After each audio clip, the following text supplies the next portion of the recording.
오늘 하나님의 말씀은 출애굽기 9장 7절의 말씀입니다. 출애굽기 9장 7절의 말씀을 다 같이 봉독하겠습니다. 바로가 보내어 본즉 이스라엘의 생축은 하나도 죽지 아니하였더라.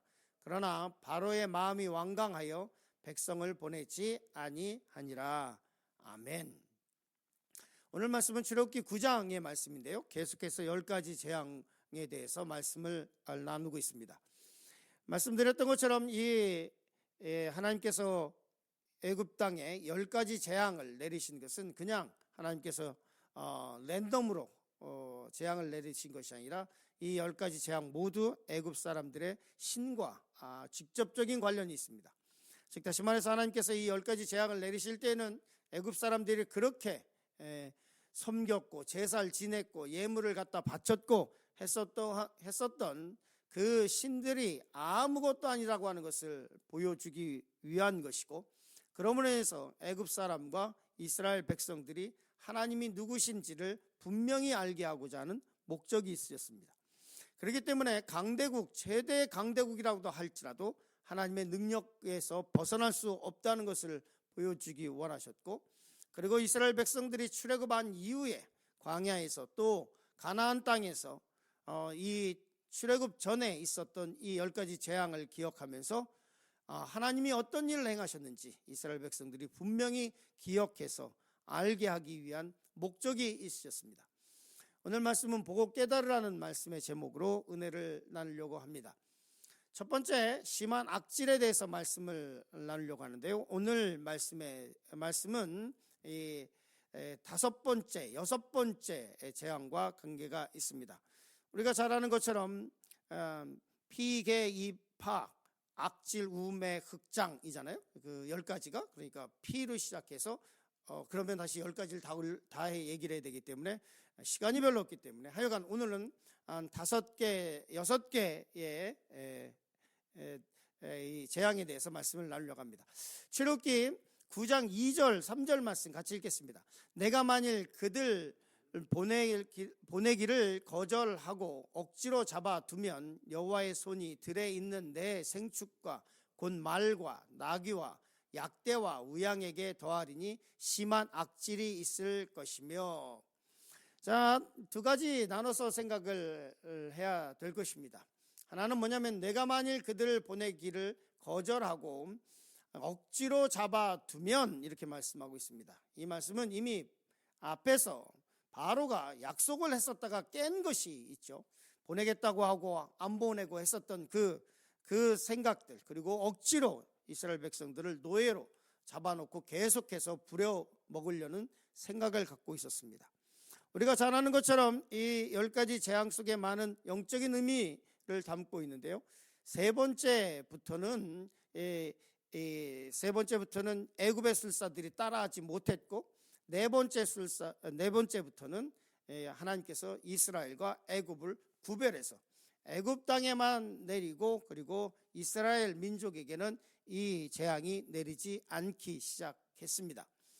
그래서 이 바로가 이 현상을 분명히 알고 있었음에도 불구하고 이스라엘 백성들을 보내는 것을 거절하고 있었습니다. 거절이 아니라 보낸다고 해놓고 마음을 바꾸고 또 바꾸고 이렇게 하고 있었습니다. 오늘 말씀에 이 악질이라고 하는 것인데요, 이 악질이 생축, 말과 나귀와 약대와 우양에게 더하리니 가축에게 이것이 임하게 됐습니다.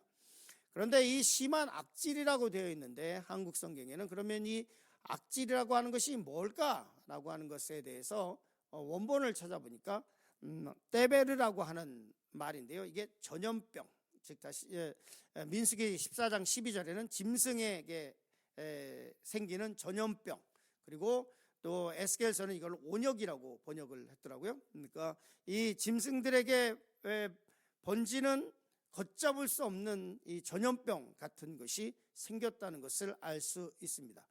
그럼 왜 말씀에 생축, 말, 나귀, 약대, 우양 이곳에 특별히 이 악질이 생겼느냐?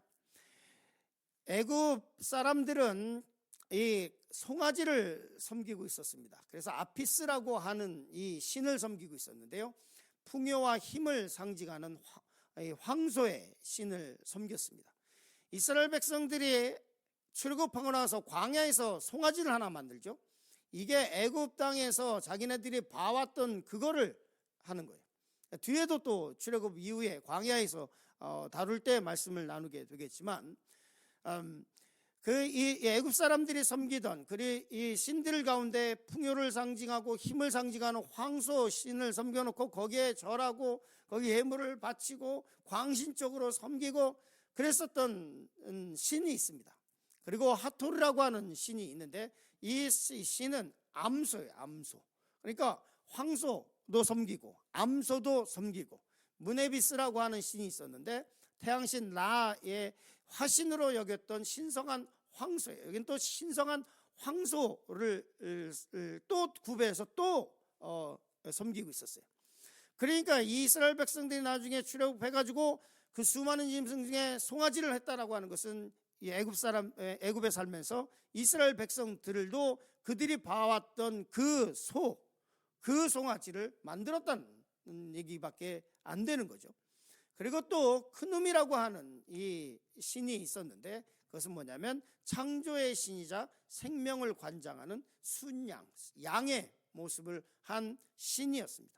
그러니까 하나님께서 이 애굽 사람들이 동물을 형상으로 만들어서 거기에 제사하고 그리고 그것을 신으로 섬기고 있던 그 동물들에게 전염병으로 그 동물들을 다 죽게 하는 것입니다.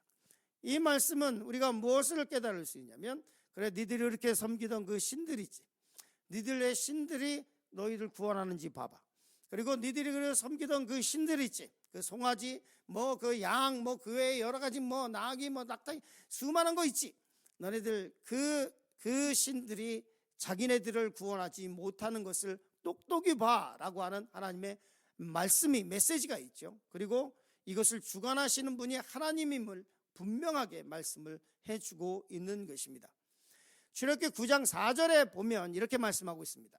여호와가 이스라엘의 생축과 애굽의 생축을 구별하리니 이스라엘 자손에 속한 것은 하나도 죽지 아니하리라 하셨다 하라 하시고, 이렇게 말씀하고 있습니다.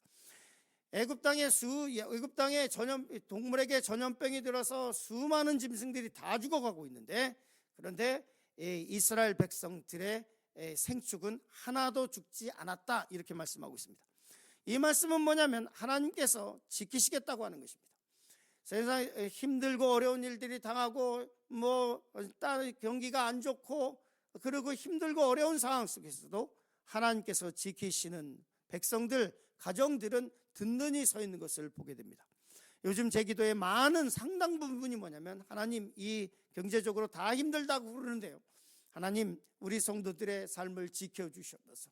우리 성도들의 회사를 지켜주시고 또 일자리를 지켜주시고, 하나님 또 우리 성도님 가운데 비즈니스 하시는 분들이 있는데 하나님 비즈니스 하시는 분들의 비즈니스를 지켜주시옵소서 라고 하는 게 저의 기도의 제목이에요.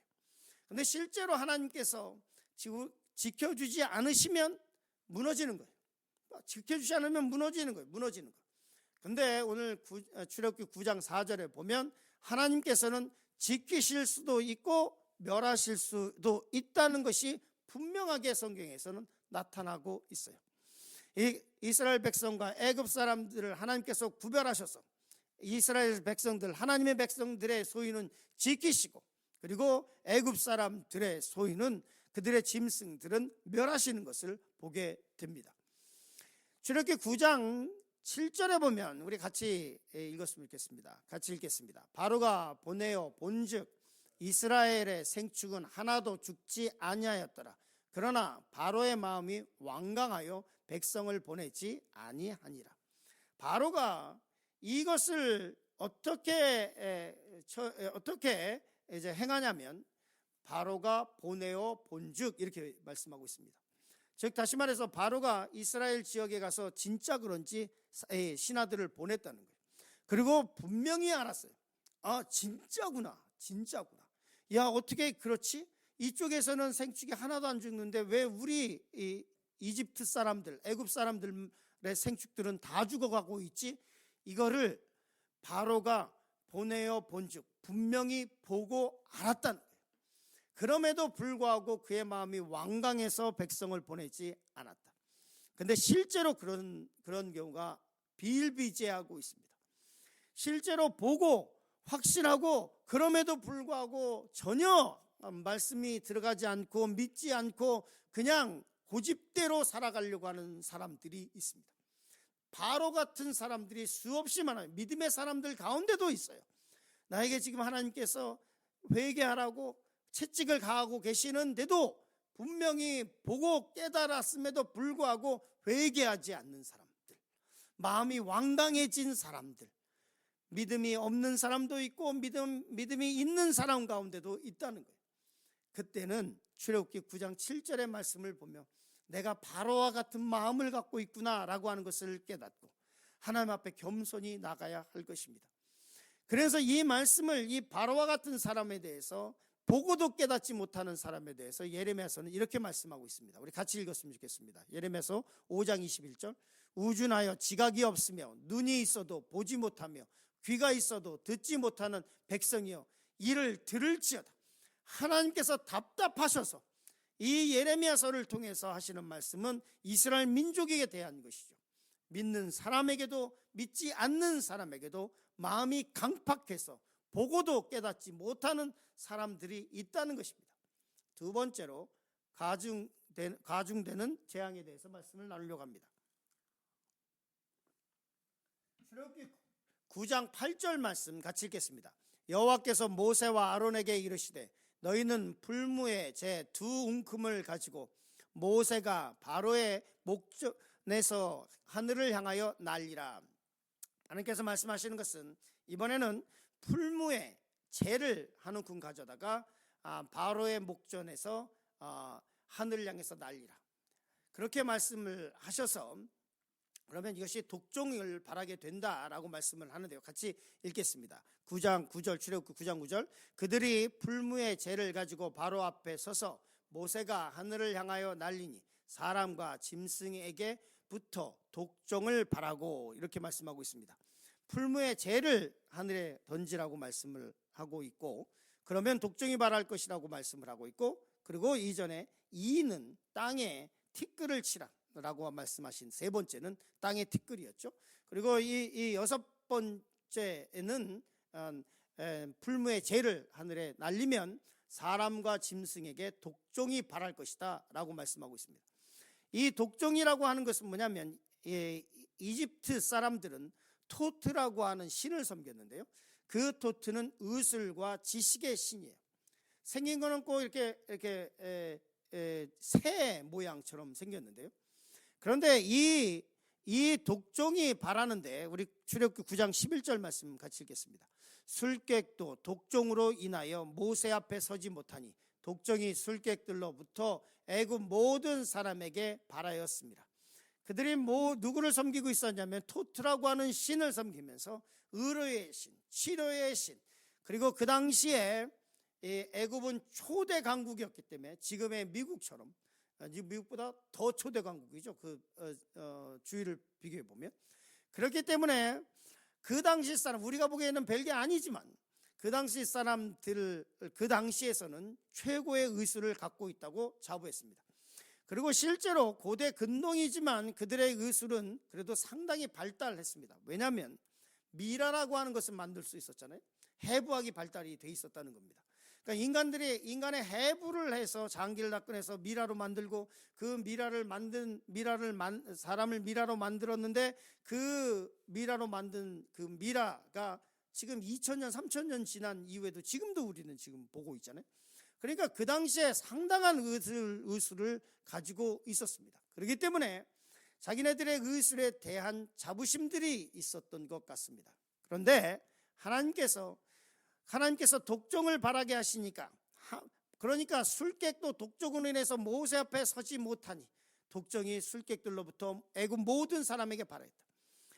제가 코로나를 지나면서 깨닫는 것이 하나 있었는데요. 그건 뭐냐면 하나님께서는 우리 인간들을 언제든지 한꺼번에 모든 것을 다 멈추게 하실 수 있다. 그 작은 바이러스 하나로 전 세계를 묶어버렸어요. 전 세계 비행기도 못 뛰지도 못하고 사람들 어디 나가지도 못하고 모임도 못하고 우리 코로나 지나면서 딱 느꼈던 거, 야, 하나님께서 붙잡고 있던 것 손을 그냥 잠시만 놓으시면 그러면 모든 것이 다 그냥 다 멈추는구나 하는 것을 느끼게 됩니다. 하나님께서 이렇게 독종을 발해서 술객들도 그 어떤 사람들도 모세 앞에 서지 못하게 하시면서 우리에게 주시는 말씀이 하나 있는데요. 그것은 뭐냐면 같이 읽겠습니다. 가라사대 너희가 너희 하나님 나 여호와의 말을 청종하고 나의 보기에 의를 행하며 내 계명에 귀를 기울이며 내 모든 규례를 지키면 내가 애굽 사람에게 내린 모든 질병의 하나도 너희에게 내리지 아니하리니 나는 너희를 치료하는 여호와입니다. 누가 우리를 지키시느냐? 애굽 사람들이 섬겼던 토트라고 하는 그 이상한 의술과 지식의 신, 그 사람, 그 신이 아니라 하나님께서 출애굽기 15장 26절에 말씀하시죠. 나는 너희를 치료하는 여호와입니다.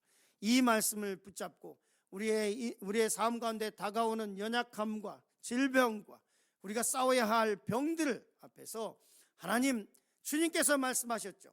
나는 너희를 치료하는 여호와라고 말씀하셨죠. 하나님 치료하여 주셔서 이 말씀을 가지고 나가시길 간절히 축원합니다. 하나님은 우리를 치료하시는 여호와 라파입니다. 이 말씀을 기억하시며 아픈 성도들을 위해서 기도하시고 또 아픈 부분이 있다면 손을 얹고 하나님께 기도하시는 그런 귀한 하루를 보내시기를 간절히 축원합니다.